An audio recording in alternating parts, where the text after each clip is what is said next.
Good morning, my dear subscribers, and welcome to another video from the only source of information that you need to not only survive the current apocalypse, but actually enjoy it. Did you notice how I got a little confused there because I started off different? But I fixed it. All right.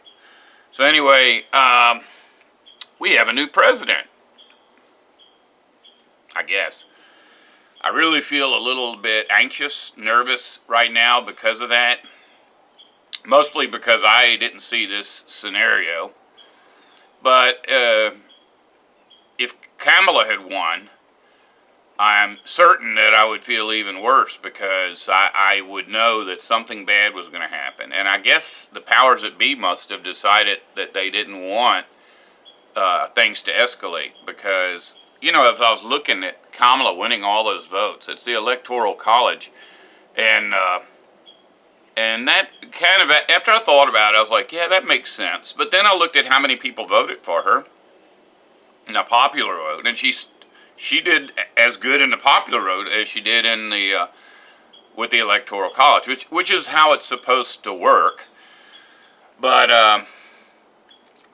I just don't think that's right. I can't imagine that many people voting. I'm sure there was, all the illegal aliens being told they could vote without showing ID, and then they use those same sketchy voting machines that everybody was upset about 4 years ago, and then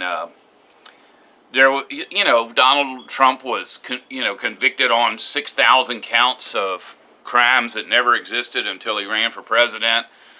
And, but at the same time, you know that the Republicans know that a lot of this bad stuff is going on. So they're doing their own little scams to, the same things that the Democrats are doing. There's really never been a difference before. It would be hard to imagine all the Republicans being honest in how they vote while they're watching the Democrats do this shady stuff right out in the open.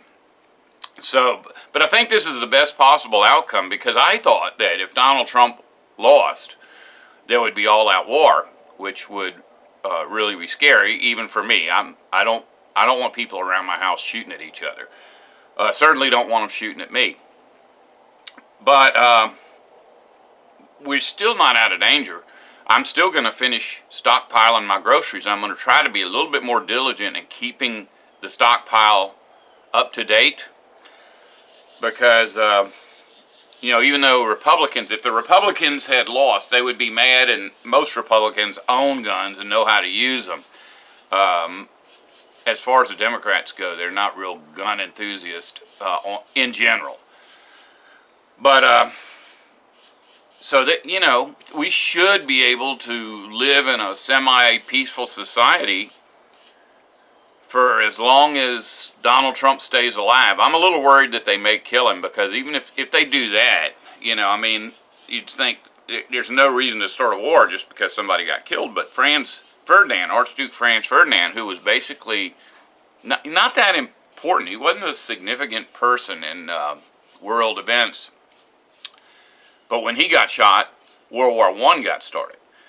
So I'm not going to tell you to pray for Donald Trump not to get shot, because at this point I really feel like, world events are leading to the return of Christ. So no matter what we want or how we want things to play out, we don't know how things are already planned, in heaven. God's had this figured out for eons of time. So I always feel like praying for world events is kind of pointless, because those are the things that get us from point A to point B, and we should all want to get to point B.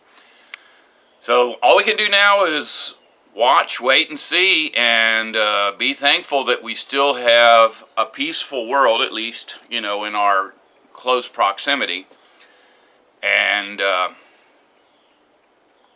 that's always better than being in a war zone. Love y'all, as always. If you don't want to survive, don't listen to me.